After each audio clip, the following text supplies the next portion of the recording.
Hey guys, जय हिंद। एक बार फिर से आप सभी का स्वागत है। आज की जो हमारी क्लास है साइकोलॉजी की मैराथन आपको इसमें मिलने वाली है। मैंने कोशिश किया है कि जो भी इंपॉर्टेंट पॉइंट्स हैं, जो भी इंपॉर्टेंट चीज़ें हैं, वो आपको इस क्लास में बताने की कोशिश करूं रिगार्डिंग साइकोलॉजी।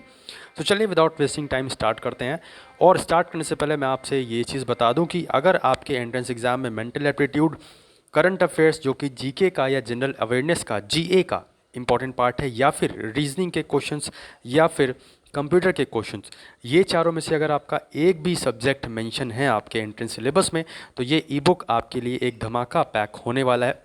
डेफिनेटली आप इसको ले लीजिए और डिस्क्रिप्शन बॉक्स में आपको इसका लिंक मिल जाएगा। और यहाँ पे आपको एक जो मॉडर्न चीज़ मिलने वाली है वो ये कि आपको इसमें रिटन सॉल्यूशन नहीं मिलेगा, आपको इसमें एक्सप्लेनेशन वाला सॉल्यूशन मिलेगा, आपको इसमें वीडियो वाला सॉल्यूशन मिलेगा, और जो कि सिर्फ और सिर्फ आपको ही मिलेगा जो ये परचेस करेंगे उनको। ठीक है, तो हर एक क्वेश्चन को, हर एक प्रॉब्लम को समझा रखा होगा कि अगर मैंने एक्स सपोज किया है तो आपको क्यों एक्स सपोज किया है, अगर मैंने 4 को 6 लिखा है तो कैसे लिखा है, 6 को 12 लिखा है तो कैसे लिखा है, सब चीज़ें आपको इसमें पता चल जाएंगी। वीडियो के थ्रू आपको पूरा एक्सप्लेनेशन इसमें मिलेगा। सो डेफिनेटली आपको चीज़ें समझ में भी आएंगी और आप खुद भी उस तरीके से सोच पाओगे। रीजनिंग का भी हर एक टाइप का क्वेश्चंस कवर करने की पूरी पूरी कोशिश की गई है। और कंप्यूटर के भी आपको जो ई बुक फ्री मिलने वाली है, 250 प्लस इंपॉर्टेंट क्वेश्चंस आपको यहाँ पे छांट छांट के सब इसमें दिए गए हैं। स्मार्ट स्टडी के साथ जो हमारी अप्रोच है, लेस टाइम में, कम टाइम में आपको एक अच्छा आउटपुट देने की यहाँ पे कोशिश की गई है इस ई बुक में। तो डेफिनेटली आप अगर चाहें तो डिस्क्रिप्शन बॉक्स से जाके इस चीज़ को अवेल कर सकते हैं। अब यहाँ पे हम देखते हैं एक एक करके। पहले आप देख सकते हो कि साइकोलॉजी है तो उसकी डेफिनेशन आपको पता होनी चाहिए। आप लोग कहोगे सर क्या डेफिनेशन पूछी जाएगी? तो बॉस यहाँ पे आपका जो क्वेश्चन बनेगा वो डेफिनेशन आपको दी जाएगी, पूछा जाएगा कि ये डेफिनेशन किसके द्वारा दी गई है। राइट, जैसे आपका सेंटेंस ये लिखा होगा कि psychology is the study of mind and behaviour. तो आपसे पूछा जाएगा कि ये किसने बोला, या ये डेफिनेशन किसके द्वारा दी गई। तो किसके द्वारा दी गई? ब्रिटिश साइकोलॉजी सोसाइटी के द्वारा ये डेफिनेशन दी गई। ठीक है, तो थोड़ी सी मेहनत करनी पड़ेगी, याद करना पड़ेगा, ये एनी हाउ इम्पॉर्टेंट है ये, तभी मैं करवा रहा हूँ। लास्ट ईयर भी पूछा गया था, इस बार भी पूछा जाएगा। Psychology is an important part of your entrance syllabus. तो psychology is the scientific study of behaviour of individuals and their mental process. किसके द्वारा कही गई? अमेरिकन साइकोलॉजिकल सोसाइटी के द्वारा। ठीक है, तो वो वाला ब्रिटिश के द्वारा था, ये वाला अमेरिकन के द्वारा। विलियम मैकडॉगल ने क्या बोला? Psychology is a science aims to give us better understanding. एक साइंस है जो कि एक बेटर अंडरस्टैंडिंग में, मतलब समझने में, एक बेटर अंडरस्टैंडिंग करने में हेल्प करती है। विलियम मैकडॉगल के द्वारा। जॉन बी वॉटसन क्या बोलते हैं कि psychology is the science of behaviour. Of course जो आपका बिहेवियर होता है वही क्या होती है, उसका साइंस जो है, सिस्टमैटिक स्टडी जो है आपके बिहेवियर की, वो क्या है? साइकोलॉजी है। Right, moving on. नेक्स्ट यहाँ पे देखते हैं और डेफिनेशंस इंपॉर्टेंट कुछ हैं। तो जितनी भी इंपॉर्टेंट मेरे को लगी डेफिनेशन वो सब मैंने रख दी है, इसीलिए मैंने कहा कि आपके लिए मैराथन है और एक फुल टू पैक वाली ये क्लास होने वाली है। सब कुछ फ्री ऑफ कॉस्ट है। अगर ये सब चीज़ें आपको पसंद आ रही हैं तो फैमिली में है तो फैमिली को सब्सक्राइब करके बेल बटन दबा दीजिए, वीडियो को लाइक कर दीजिए अभी, क्योंकि आप लोग भूल जाते हैं तो मैं आपको याद दिला दूँ। और इसको शेयर जरूर कर दीजिए ताकि वो सभी स्टूडेंट्स जो अभी भी इधर उधर भटक रहे हैं या फिर अभी जगह नहीं है, सो रहे हैं, उनको कोई होशो हवास ही नहीं है कि भैया उनका एंट्रेंस एग्जाम है तो उनको प्रिपरेशन करनी है, तो उनको भी ये सब चीज़ें पता लग जाए। कि पता आप उनके लिए भला कर दो तो वो आपको मानने लगें। ठीक है, वैल्यू देने लगें आपको कि हाँ भाई ने मेरी मदद की या बहन ने मेरी मदद की। ठीक है, तो यहाँ पे देखें तो psychology is science of activities of the individual. किसने बोला? वुडवर्थ ने ये बोला। Psychology deals with responses to any and every kind of situation that life presents. जो भी आपका जो ज़िंदगी में कुछ भी चीज़ें आती हैं, सिचुएशंस आती हैं, अच्छी बुरी कैसी भी, खट्टी मीठी, उस समय जो आप रिएक्ट करते हो, कैसे डील करते हो, कैसे रिस्पॉन्स करते हो, उसको हम साइकोलॉजी कहते हैं। किसने बोला है? स्किनर ने बोला है। ठीक है, तो आप ये सब चीज़ें ऐसे थोड़ा सा रिलेट करके याद ज़रूर करिएगा, इंपॉर्टेंट है। क्रो ने बोला है कि psychology is the behaviour of human behaviour and human relationships.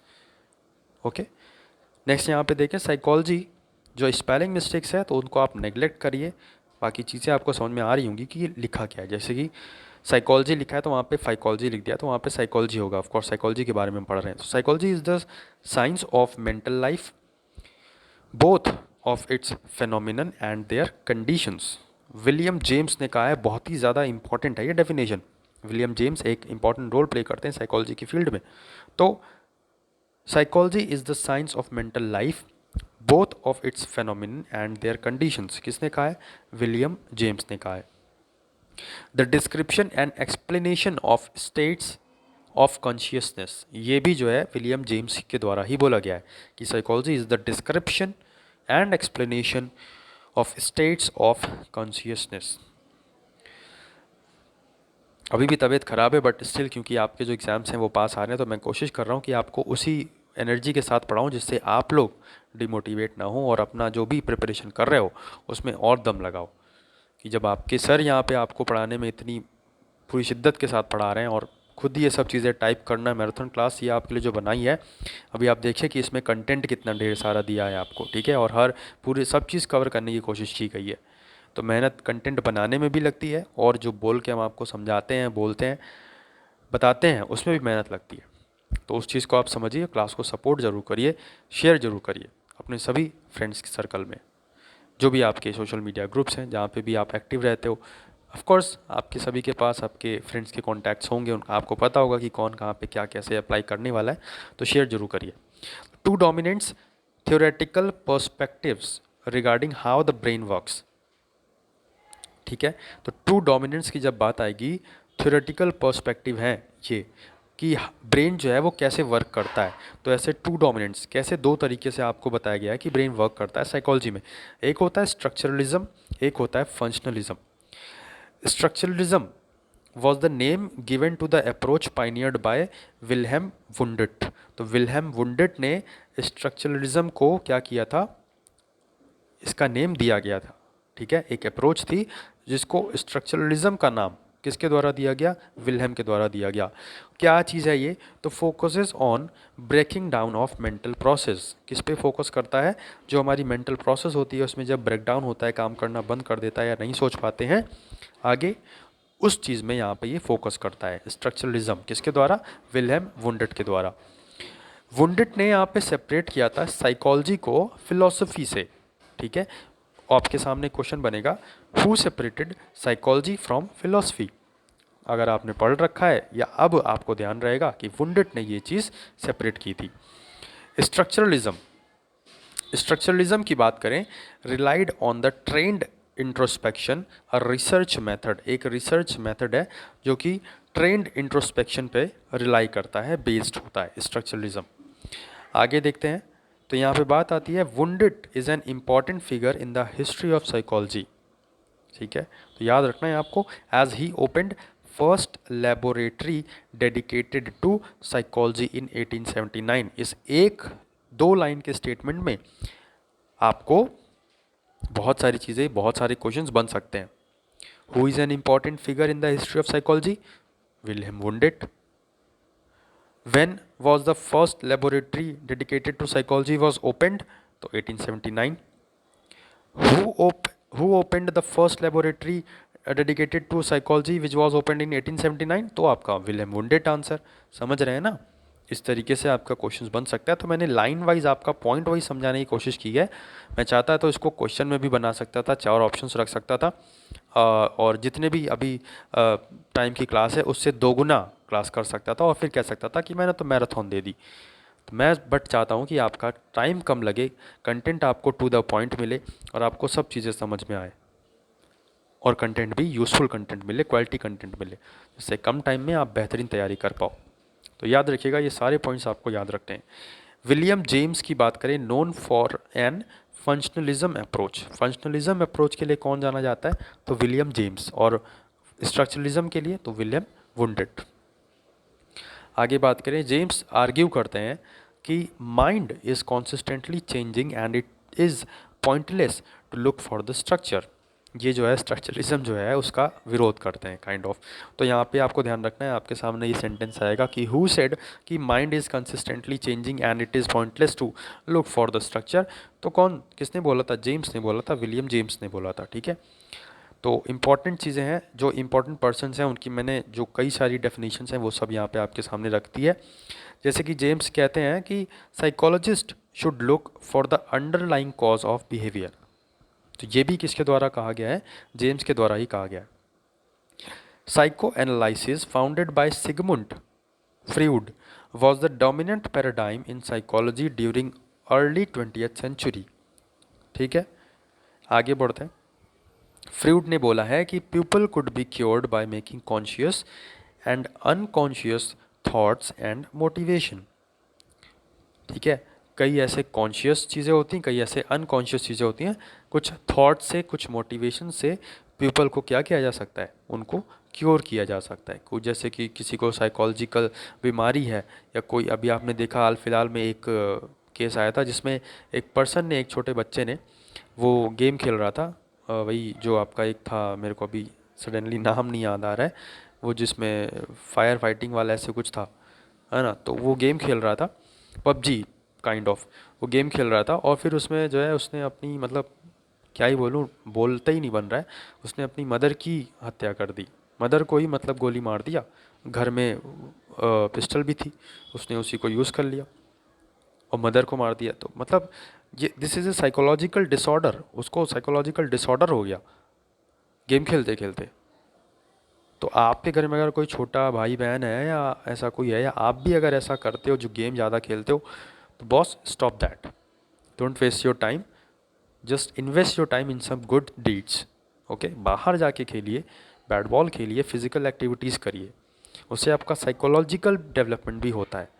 ठीक है, तो मतलब इस तरीके से आपका जो डिसऑर्डर हो गया, उसको हम अब उस स्टूडेंट को, जो वो जो एक बच्चा था, उसको अब वहाँ पे एक मेंटल हॉस्पिटल में भर्ती किया गया, साइकोलॉजिकल, वहाँ पे जो साइकोलॉजिस्ट हैं उनको बुलवाए गए, और फिर उसको वो जो है वो ट्रेन कर रहे हैं। उसके दिमाग में जो चीज़ें भरी हुई हैं, जो नेगेटिव थॉट्स हैं, उसके गुस्सा ज़्यादा आ जाता है, वो सब चीज़ें उससे उसको मतलब क्योर दी जा रही है, उसको मोटिवेशन दिया जा रहा है, उसको थॉट्स बताए जा रहे हैं कि नहीं ऐसा करना है, वैसा करना है, ऐसा, मतलब उसको अपनी तरीके से वो साइकोलॉजिस्ट जो है वो ट्रेंड कर रहे हैं।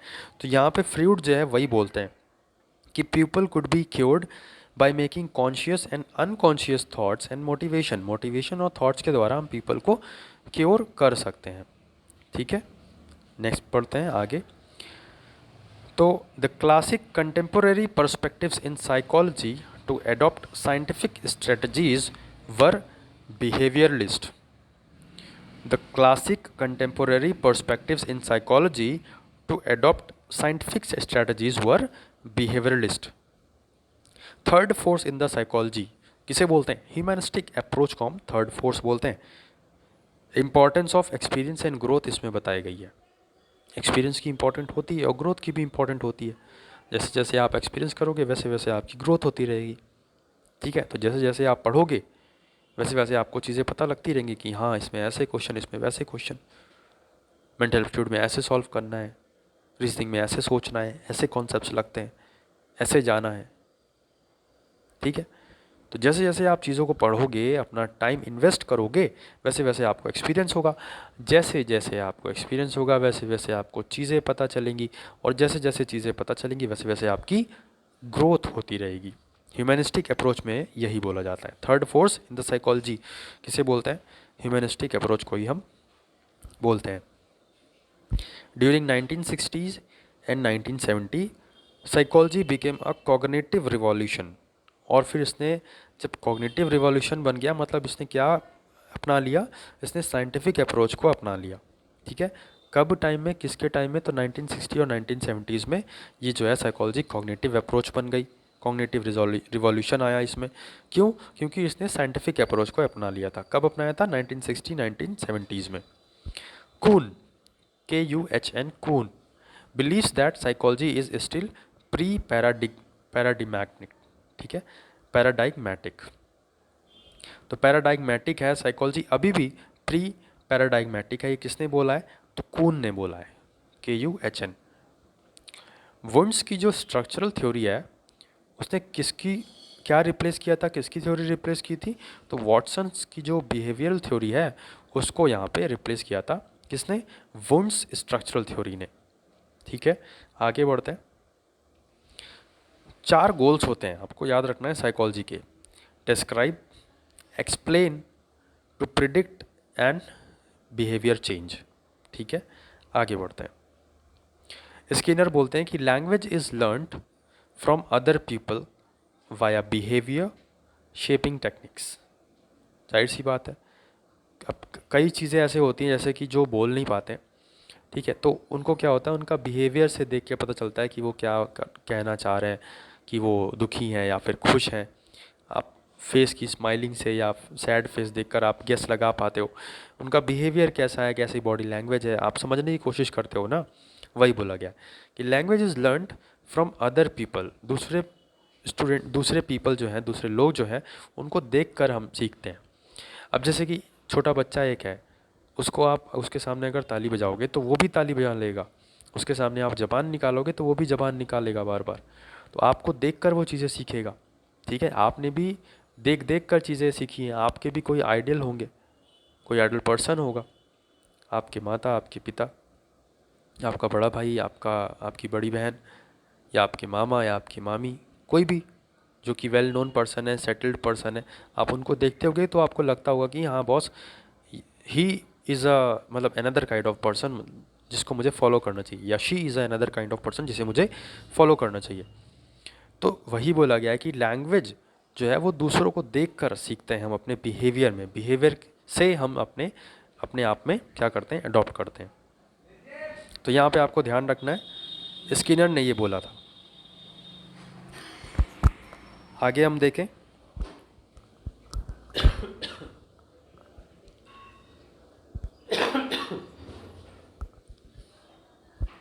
आगे हम देखें, सॉरी फॉर द डिस्टर्बेंस। मैं क्लास को रोक भी नहीं सकता, क्योंकि अगर रोका तो फिर बहुत ज़्यादा हैक्टिक हो जाएगा और फिर इश्यूज़ आ जाएंगे बहुत सारे, वॉइस चली जाएगी, मेरे को पता है, मतलब रिकॉर्ड नहीं होगा फिर वॉइस का। ठीक है, थोड़ा सा गड़बड़ी चीज़ें हैं, तो कोई बात नहीं, थोड़ा सा आप एडजस्ट करिए। जेनसन बोलते हैं कि genetic factors were mainly responsible for IQ scores, even going so far as to suggest that intelligence is 80% inherited। तो नॉर्मल सा आपको याद रखना है कि जो IQ लेवल की बात जब आती है ना, IQ स्कोर्स की, तो ये किसके द्वारा, जेनसन्स के द्वारा ये बात को मेंशन किया गया है। नेक्स्ट देखें, वुडवर्थ। वुडवर्थ डिफाइन करते हैं कि psychology as the scientific study of activities of organism in the relation to its environment. Psychology क्या है, साइंटिफिक स्टडी है of the activities of organism. जो भी हम, ऑर्गेनिज्म का मतलब क्या, ऑर्गेनिज्म का मतलब मैन, वुमेन, आप, हम, छोटे बच्चे, बड़े बच्चे, जो भी इन्वायरमेंट है उसके रिगार्डिंग, उसको एडॉप्ट करते हुए जैसा उनका बिहेवियर होता है, जैसी उनकी एक्टिविटीज़ होती हैं, उसकी साइंटिफिक स्टडी को हम क्या बोलते हैं, उसकी साइंटिफिक स्टडी को हम बोलते हैं साइकोलॉजी। और ये कौन कहता है, वुडवर्थ बोलते हैं। अब ये भी नहीं हो सकता कि मैं आपको सिर्फ पढ़ता चले जाऊँ, ठीक है, तो थोड़ा सा जो भी मेरे से हो पा रहा है वो मैं आपको एक्सप्लेनेशन देने की कोशिश कर रहा हूँ। हालांकि ये मेरा सब्जेक्ट नहीं रहा है, बट आई नो कि कहाँ से क्वेश्चंस बनते हैं और कहाँ कहाँ से आपसे पूछे गए हैं लास्ट ईयर, ठीक है, तो वो सब चीज़ों को एनालिसिस करके वो सब मैं आपको करवा रहा हूँ। Learning is the perception of whole situation, किसने बोला है, कोहलर ने बोला है, जर्मन साइकोलॉजिस्ट हैं कोहलर। कई बार ये भी क्वेश्चन पूछा जाता है कि कोहलर किस टाइप के फिलोसफी साइकोलॉजिस्ट हैं, जर्मन, स्पेनिश, अरेबियन, इंडियन। तो जर्मन आपका करेक्ट आंसर हो जाएगा। ठीक है, तो हर एक पॉइंट याद रखना है आपको जो भी हम आपको बता रहे हैं। Learning is the perception of whole situation. आगे बढ़ते हैं, प्री ऑपरेशनल स्टेज किसके द्वारा दी गई है, प्लेगेट के द्वारा ये दी गई है।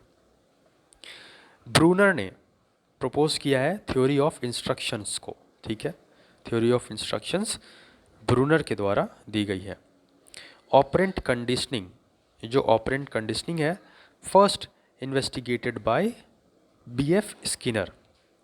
BF स्किनर के द्वारा ये ऑपरेंट कंडीशनिंग जो है ये फर्स्ट टाइम इन्वेस्टिगेट की गई थी। Dog was the experimentee in the experiment of Pavlov. ठीक है, तो पेवलोव ने अपने एक्सपेरिमेंट में डॉग को यूज़ किया था एज ए एक्सपेरिमेंटी, जिस पे एक्सपेरिमेंट किया गया, जिसने, पेवलोव ने अपने एक्सपेरिमेंट में। तो ये आपको नाम देखने में थोड़ा सा अजीब लग रहा होगा। वाइगॉत्स्के ने प्रपोज किया कि child development is a social instruction, also propounded social cultural theory. Social cultural theory किसके द्वारा दी गई? वोगोत्स्की। चाइल्ड डेवलपमेंट को एक सोशल इंटरेक्शन बताया, किसने?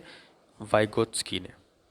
जाहिर सी बात है, मैंने अभी बताया कि आप दूसरों को देखते हो, उनसे सीखते हो, वैसे ही आपका डेवलपमेंट होता है। तो ये जो child development is a social interaction, जब आप सोशल इंटरेक्शन करोगे, बाहर जाके तरह तरह के लोगों से मिलोगे, तो आपका डेवलपमेंट होगा। आपकी जो विचारधाराएं हैं वो आपका चेंज होंगी, आपका सोचने का तरीका बदलेगा जब आपको चीज़ें पता चलेंगी, अलग अलग टाइप की नॉलेज मिलेंगी। कोई किसी फील्ड में एक्सपर्ट, कोई किसी फील्ड में एक्सपर्ट, आपको सारी नॉलेज मिलेगी हर एक फील्ड की, तो आपका डेवलपमेंट होता जाएगा। किसने बोला है ये? किसने बोला है? ध्यान रखना है आपको, किसने बोला है? वाइगोत्स्की ने बोला है कि सोशल इंटरेक्शन जो है चाइल्ड का डेवलपमेंट करता है, और सोशल कल्चरल थ्योरी भी वोगोत्स्की द्वारा दी गई है। Froebel system of education is called playway method. जो फ्रोबेल सिस्टम है एजुकेशन का, उसे हम प्लेवे मेथड भी बोलते हैं। मार्ला मोंटेसरी, इन्होंने कॉन्वर्जेंट और डाइवर्जेंट ये दोनों थिंकिंग बताई है। किसने? मार्ला मोंटेसरी ने। केलर किस टाइप के थिंकिंग की बात करते हैं? तो केलर कोऑपरेटिव थिंकिंग की बात करते हैं। मैकडॉगल, इन्होंने नंबर ऑफ इंस्टिंक्ट्स कितने बताए हैं? 14 बताए हैं, ठीक है। माइंडसोटा जो मल्टी फेजिक पर्सनैलिटी इन्वेंट्री है, ये किसका फुल फॉर्म है? आप देख सकते हो, MMPI का फुल फॉर्म है माइंडसोटा मल्टी फेजिक पर्सनैलिटी इन्वेंटरी, ठीक है। और इसमें आप ध्यान रखिएगा, ये क्या चीज़ डिफाइन करती है? तो पर्सनैलिटी को ये मेजर करती है, पर्सनैलिटी को मापती है। MMPI Minnesota multi phasic personality inventory. आगे देखें, इंट्रोवर्ट पर्सनैलिटी अगर किसी की है तो उसमें क्या क्या कैरेक्टरिस्टिक्स उसके होंगे, ये आपको यहाँ पे देखने को मिल रहा है। नीड साइलेंस टू कंसंट्रेट, उसको कंसंट्रेट अगर करना है तो उसको शांति चाहिए, ठीक है। रिफ्लेक्टिव बहुत होता है, वो सेल्फ अवेयर होता है, उसको पता होता है कि वो किस टाइप का पर्सन है, कब उसको बोलना है कब नहीं बोलना है, फालतू चीज़ें नहीं बोलता, ज़्यादा इंटरेक्ट नहीं करता, सेल्फ सेंटर्ड होता है। उससे आप कह दो कि भाई यहाँ जाना है तो वो वहाँ चला जाएगा, अकेले चला जाएगा। कुछ ऐसे पर्सन होते हैं कि भाई तू साथ चलना यार, तुम मेरे साथ चल, मैम के पास बोलना है मेरे को, ये प्रिंसिपल के पास जाना है यार, ये चीज़ें हैं, बट तुम साथ में चलो यार, तुम बोल देना थोड़ा सा, फिर मैं बोल दूँगा, है ना। बट जो इंट्रोवर्ट पर्सनैलिटी होती है वो ऐसा नहीं होता, तुम आप उसका जो भी काम होगा वो अकेले चला जाएगा। चाहे एग्ज़ाम देने जाना हो कहीं बाहर, out of station, out of city, principal के पास जाना हो, कोई अपनी बात पूछनी हो, रखनी हो किसी पर्टिकुलर टीचर, प्रोफेसर, प्रिंसिपल के सामने, डायरेक्टर के सामने, वो सब चीज़ें अपने आप कर देता है, सेल्फ सेंटर्ड होता है इंट्रोवर्ट पर्सनैलिटी। टाइम लेता है, डिसीजन कोई बनाता है तो उसमें टाइम लेता है, सोचता है, if and but, pros and cons, सब कुछ सोचता है, मेरिट्स डिमेरिट्स सब कुछ सोचता है। अगर ऐसा किया तो क्या होगा, अगर वैसा किया तो क्या होगा, सब कुछ सोचता है वो। इंट्रोवर्ट पर्सनैलिटी की बात कर रहा हूँ। इमेजिन करता है, कोई भी दुविधा आती है, कोई भी वर्क आता है तो उसमें सोचता है वो कि इसका क्या सॉल्यूशन हो सकता है, ठीक है। ये सब कुछ कैरेक्टरिस्टिक्स थी इंट्रोवर्ट पर्सनैलिटी की। तो ये थोड़ा सा ऊपर मैंने लिख दिया है, लेकिन जो क्या लिखा है मैं आपको बताने की कोशिश कर रहा हूँ कि IQ लेवल और average intelligence children will be between 90 to 109, genius और 140 अबव, ओके। IQ लेवल और average intelligence children will be between 90 to 109, ठीक है, गॉट इट। जो एवरेज इंटेलिजेंट चिल्ड्रेन होंगे उनका जो IQ लेवल है वो कितना होगा? 90 to 109 उनका IQ लेवल होगा। और जो जीनियस पर्सन्स होते हैं, जीनियस स्टूडेंट्स होते हैं, उनका IQ लेवल कितना होता है? 140 अबव होता है, ठीक है। तो ये लेवल भी आपसे पूछा जाता है, याद रखना है आपको। गैरिसन यहाँ पे बोलते हैं the differences among children may be best accounted for bye variation in motivation, intelligence maturation and environmental stimulation. तो जाहिर सी बात है, कोई एक सिचुएशन है, उसको एक पर्सन अलग तरीके से सॉल्व करेगा और दूसरा पर्सन अलग तरीके से सॉल्व करेगा। ठीक है, तो वही बोला गया है कि हर एक चिल्ड्रन जो है वो अलग अलग तरीके से, अलग अलग मैच्योरिटी लेवल के साथ, अलग अलग आईक्यू लेवल के साथ, अलग अलग पर्सनैलिटी के साथ सॉल्व करेगा, अलग अलग मेंटेलिटी के साथ।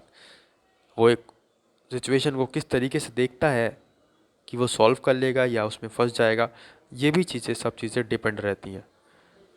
तो ये डिफरेंसेस ही आपका जो है किसने बताया है, गैरिसन के द्वारा ये बताया गया है। आईक्यू लेवल कैसे काउंट करते हैं, अब यहाँ पे आप देख लीजिए, जो मेंटल एज है अपॉन क्रोनोलॉजिकल एज और मल्टीप्लाई बाय 100 कर देते हैं, तो आपका आईक्यू लेवल निकल आता है।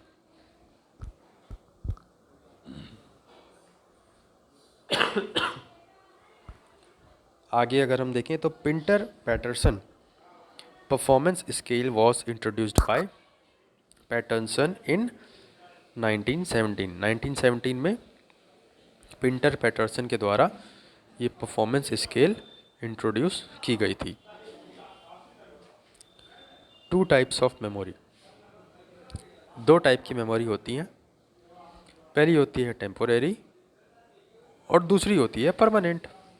ठीक है, 2 टाइप्स ऑफ इंटरेस्ट, इंटरेस्ट भी 2 टाइप्स के होते हैं, एक इनबॉर्न होता है और एक होता है derived.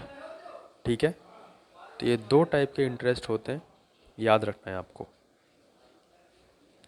First laboratory of psychology अभी बताया था, लेकिन अलग से भी बता दिया, 1879 में खोली गई थी। किसके द्वारा, अब आप सोचिए और कमेंट करके बताइए, और अगर नहीं याद है तो क्लास को फिर से रिवाइज ज़रूर करिएगा।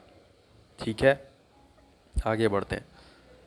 सिजॉइड पर्सनैलिटी का मतलब क्या होता है, जो बहुत शाई काइंड ऑफ पर्सन होता है, शर्माता है, शर्मीला या शर्मीली, जो किसी से इंटरेक्ट नहीं करता है, अदर्स पर्सन जो होते हैं, अदर पर्सन जो होते हैं, और इंटरेक्ट करने की कोशिश नहीं करता है, बातें करने की कोशिश नहीं करता है, कम्युनिकेट करने की कोशिश नहीं करता है, जानने की कोशिश नहीं करता है, शर्माता है। सिजॉइड पर्सनैलिटी हम बोलते हैं उसे।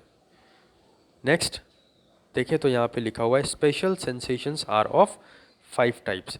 जो स्पेशल सेंसेशंस होते हैं वो कितने टाइप्स के हैं, 5 टाइप्स के होते हैं। कौन कौन से, टच, साइट, हियरिंग, स्मेल और last but not the least test.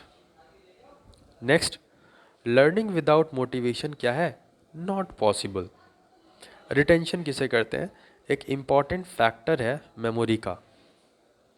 Retention का एग्जाम्पल देखें कि इफ़ अ कंपनी और product has lower customer retention, it means that customers stop buying और यूजिंग अ प्रोडक्ट और सर्विस। रिटेंशन अगर high है तो मतलब कि जो आपका प्रोडक्ट है, जो आपकी चीज़ें हैं, उसकी डिमांड ज़्यादा है, अगला पर्सन उस चीज़ को देखने की, सुनने की या यूज़ करने की कोशिश और करेगा। लेकिन अगर आपका रिटेंशन कम है तो आपकी प्रोडक्ट की वैल्यू कम हो जाएगी। इसका मतलब है कि आपका जो कस्टमर है वो उस प्रोडक्ट को यूज़ करने में इंटरेस्टेड नहीं है, because of some quality matters और because of some other matters, durability matters, कुछ भी हो सकता है। तो रिटेंशन आपका कुछ इस तरीके से दिखाता है। आगे बात करें तो attention also depends on one's interest. जाहिर सी बात है, अब आप अगर यहाँ पे साइकोलॉजी पढ़ रहे हो तो पहला तो यह है कि आपकी एक मजबूरी है, क्योंकि आपको एंट्रेंस एग्ज़ाम क्वालिफाई करना है और उसमें आपका साइकोलॉजी आने वाला है। तो आप हो सकता है कुछ ऐसे ही पढ़ रहे हो कि हाँ चलो ठीक है देख लेते हैं, बट आप में से ही कुछ स्टूडेंट्स ऐसे होंगे जो सोच रहे होंगे कि बॉस मेरे को तो क्वालिफाई करना ही करना है, एलयू में एडमिशन लेना ही लेना है, नेशनल में एडमिशन लेना ही लेना है, डीडीयू में एडमिशन लेना ही लेना है, XYZ कॉलेज में एडमिशन लेना ही लेना है। डेडिकेटेड स्टूडेंट्स होंगे, वो इंटरेस्ट के साथ पढ़ रहे होंगे, और अगर उनका इंटरेस्ट है तो वो अटेंटिवली पढ़ रहे होंगे, अटेंशनली पढ़ रहे होंगे। और अटेंशनली अगर पढ़ोगे, अटेंटिवली पढ़ोगे, इंटरेस्ट के साथ पढ़ोगे तो डेफिनेटली आपको चीज़ें समझ में आएंगी। नहीं भी अगर आपको मेरे थ्रू नहीं समझ में आएंगी तो भी आप खुद से भी समझने की कोशिश करोगे उस चीज़ को पढ़ के। और ऐसा लिखा है मैंने कि आपको समझ में आए, और मैं समझाने की भी कोशिश पूरी पूरी कर रहा हूँ।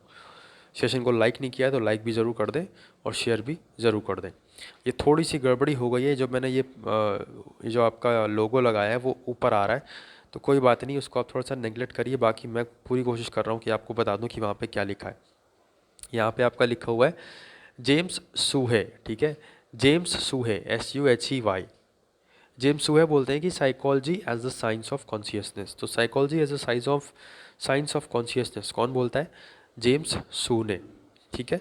आगे बात करते हैं। तो modern psychologist are averse to the idea of previous psychologist for taking psychology as the science of soul and mind. तो मॉडर्न साइकोलॉजिस्ट आर एवर्स मतलब कि अपोजिशन में है to the idea of previous psychologist, जो पहले वाले psychologist हैं उनके। क्यों? क्योंकि यहाँ पे जो साइकोलॉजी है as the science of soul and mind, तो इसके अपोजिशन में है मॉडर्न साइकोलॉजिस्ट। आगे बात करें, intelligence is the dynamic of adjustment and capacities of adjustments to different situations as Edward. कौन बोलते हैं? AS एडवर्ड बोलते हैं कि इंटेलिजेंस जो है वो अलग अलग सिचुएशन में अलग अलग तरीके से एडजस्ट करना ही इंटेलिजेंस है। जाहिर सी बात है, बोलता कौन है ये? AS एडवर्ड बोलते हैं, बस आपको ये याद रखना है। थोड़ा सा रिवाइज करेंगे तो आपके दिमाग में चीज़ें बैठ जाएंगी। आगे बढ़ते हैं। ये जो फर्स्ट पॉइंट लिखा है इसको आप इग्नोर कर दीजिए, ये तो समझ में नहीं आ रहा है। I am really very sorry, और मेरे को खुद अपने आप पे गुस्सा आ रही है कि ये जो लोगो लगा है वो ऐसे लगा दिया मैंने, पता नहीं क्या बेवकूफ़ी कर दी मैंने। ठीक है, sorry to you all for this. Next हम यहाँ पे देखें, BF स्किनर बोलते हैं, इन्होंने क्या क्या दिया? ऑपरेंट कंडीशनिंग की बात कही, बिहेवियरलिज्म की बात कही, एंड शेड्यूल्स ऑफ रीइंफोर्समेंट की बात भी कही। जो स्पेलिंग मिस्टेक्स हैं उनको आप नेगलेक्ट करिएगा, कंटेंट पर ध्यान देखिए, और जो मैं जो बोल रहा हूँ उस पर ध्यान दीजिए। जीन पियाजेंट, कॉग्निटिव डेवलपमेंट की बात कौन करता है? जीन पियाजेंट जो है वो कॉग्निटिव डेवलपमेंट की बात करते हैं। सिगमुंड फ्यूड इन्होंने क्या क्या दिया? तो क्लिनिकल साइकोलॉजी और एबनॉर्मल साइकोलॉजी की बात किसने की है? सिगमंड फ्यूड ने। एल्बर्ट बंदूरा, इन्होंने ऑब्जर्वेशनल लर्निंग की बात कही है, और इनकी जो बुक है सोशल लर्निंग थ्योरी, ठीक है, सोशल लर्निंग थ्योरी। फेस्टिंगर, इन्होंने कॉग्निटिव डिसोनेंस की बात कही है, कॉग्निटिव डिसोनेंस की। विलियम जेम्स को हम यहाँ पे क्या कहते हैं? Father of American psychology. इनकी जो बुक है the principles of psychology. Also contributed to functionalism and pragmatism. तो फंक्शनलिज्म और प्रैग्मेटिज्म में भी इन्होंने कंट्रीब्यूट किया है। किसने? विलियम जेम्स ने। इवान पेवलोव अगर बात करें हम, तो इन्होंने क्लासिकल कंडीशनिंग की बात कही है। कैसी बात कही है? क्लासिकल कंडीशनिंग की बात कही है इवान पेवलोव ने। कार्ल रॉजर्स की बात करें तो उन्होंने क्लाइंट सेंटर्ड थेरेपी दी है, कार्ल रॉजर्स ने। Erik Erikson, psycho social development. कौन सा डेवलपमेंट? साइको सोशल डेवलपमेंट की बात किसने बोली है? एरिक एरिक्सन ने बोली है। ठीक है, आगे बढ़ते हैं। तो नेक्स्ट हम यहाँ पे देखें, इम्पॉर्टेंट बुक्स अब आपकी यहाँ पे आपको देखने को मिलने वाली हैं। तो Daniel Kahneman, thinking fast and slow, important book है ये। साइकोलॉजी में ये नोबेल प्राइज़ विनर रह चुके हैं। डैनियल कैनहेमैन की बुक कौन सी है? Thinking fast and slow. Nobel prize winner भी यही है। हो सकता है आपके एग्ज़ाम में पूछा जाए कि साइकोलॉजी में ऐसे कौन से पर्सन हैं जो नोबेल प्राइज़ विनर रह चुके हैं, तो डैनियल कैनहेमैन का ही नाम आपको उस समय याद रखना है। और इनकी बुक कौन सी है? थिंकिंग फास्ट एंड स्लो इनकी बुक का नाम है। सिगमुंड फ्यूड की बात करें तो इंटरप्रिटेशंस ऑफ ड्रीम्स, ये इनकी बुक का नाम है। चार्ल्स एम डुहिक की बात करें तो द पावर ऑफ हैबिट इनकी बुक का नाम है। कैरन हॉर्नी की बात करें तो the neurotic personality of our time इनकी बुक का नाम है। ओलिवर बुर्केमैन की बात करें तो the antidote happiness for people who can not stand positive thinking, किसके द्वारा? ओलिवर बुर्कमैन की ये बुक है। कार्ल गुस्तेव, इन्होंने जो बुक लिखी है उसका नाम है man and his symbols. Gina Perry की बात करें तो इनकी बुक का नाम है behind the shock machine. Matthew Hutson, important book लग रही है मेरे को, the 7 laws of magical thinking. The 7 laws of magical thinking, Matthew Hutson ने ये बुक दी थी। सो दैट्स इट, फाइनली आपकी जो मैराथन है वो आपने कंप्लीट कर लिया है। Congratulations to you all. But यहाँ पे आपको जो चीज़ें बताई गई हैं उसको फिर से आपको रिवाइज कर लेना है, जितनी मैक्सिमम टाइम्स हो सके उतनी मैक्सिमम टाइम। इसके पहले जो साइकोलॉजी की क्लास है वो भी आपको कर लेनी है। जीके की ही जो आप प्लेलिस्ट है उसमें आप फाइंड करेंगे तो आपको साइकोलॉजी की क्लास मिल जाएगी। हर एक क्लास आपको करनी है अगर आपके एग्ज़ाम में जनरल नॉलेज आ रहा है तो। और यहाँ पे अगर आपने अभी तक ई बुक नहीं ली है तो आप उसको परचेस कर लीजिए। अगर आपके एंट्रेंस एग्ज़ाम में मेंटल एप्टीट्यूड, रीजनिंग, कंप्यूटर या फिर जीके का एक इम्पॉर्टेंट पार्ट है, जीए का एक इम्पॉर्टेंट पार्ट है, करंट अफेयर्स, ये चारों सब्जेक्ट्स में से अगर आपके एग्ज़ाम में एक भी सब्जेक्ट आपके एंट्रेंस सिलेबस में मेंशन है तो आपको इस ई बुक को ज़रूर देखना चाहिए। डिस्क्रिप्शन बॉक्स में लिंक है स्मार्ट अप्रोच के साथ, जैसा कि मैंने आपको बताया था। इसमें आपको सब चीज़ें मिल जाएंगी। और ये नहीं है कि कोई क्वेश्चन आपको दिया है तो आपको रिटन सॉल्यूशन, आपको उसका वीडियो सॉल्यूशन मिलेगा। हर एक क्वेश्चन का वीडियो सॉल्यूशन मिलेगा जिसके थ्रू आप समझ पाओगे कि वहाँ पे किस अप्रोच के साथ कैसे सोचना है, कैसे माइंड को चलाना है, कौन सी अप्रोच लगानी है, क्या कॉन्सेप्ट लगाना है। अगर 4 को 8 मानना है तो कैसे मानना है, 4 को 9 मानना है तो कैसे मानना है, या √6 को हम 6 लिखेंगे तो कैसे लिखेंगे, वो सब चीज़ें मैंने आपको वीडियो के थ्रू सॉल्यूशन में बता रखी है। जैसे ही आप इस चीज़ को लेंगे वैसे ही आपको एक मेल आ जाएगा या आपको लिंक मिल जाएगा, वहाँ से आप कंप्यूटर की ई बुक भी फ्री ऑफ कॉस्ट डाउनलोड कर सकते हो। और ये जो जून मंथ है जैसे ही आपका कंप्लीट होगा वैसे ही आपको जून मंथ की भी जो ई बुक है वो आपके मेल पर रिसीव हो जाएगी। तो यही कुछ हमारी तरफ से आपके लिए चीज़ें हैं। बाकी फैमिली में रहे तो फैमिली को भी सब्सक्राइब करके अपना प्यार ज़रूर दें और बेल बटन भी ज़रूर दबा दें। कमेंट बॉक्स में ज़रूर अपना कमेंट करके बताएं कि आपको ये जो क्लास है वो कैसी लगी, कंटेंट कैसा लगा, क्योंकि वही हमारा क्या होता है, मोटिवेशन होता है। कि हमको भी मोटिवेशन की ज़रूरत पड़ती है कि हाँ स्टूडेंट्स उस चीज़ को लाइक कर रहे हैं, उस चीज़ को पढ़ रहे हैं, तो जब आप पढ़ते हो तो हमको भी पढ़ाने का मन और करता है। किसी सब्जेक्ट में प्रॉब्लम हो तो कमेंट बॉक्स में कमेंट करके ज़रूर बताइएगा, उस पर भी हम ऐसी मैराथन ज़रूर लाएंगे। फ़िलहाल के लिए बस इतना ही। और जो क्लासेस हैं और जो सब्जेक्ट्स हैं उनको रिवाइज़ करिए, वेट करिए नेक्स्ट मैराथन के लिए। तब तक के लिए रिवाइज़ ऑल द सेशंस।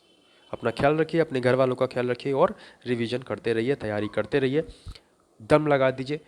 और इस बार सीट जो है वो आपकी होके रहेगी, रेगुलर सीट। ठीक है, जान लगा देंगे लेकिन जाने नहीं देंगे। जय हिंद, जय भारत।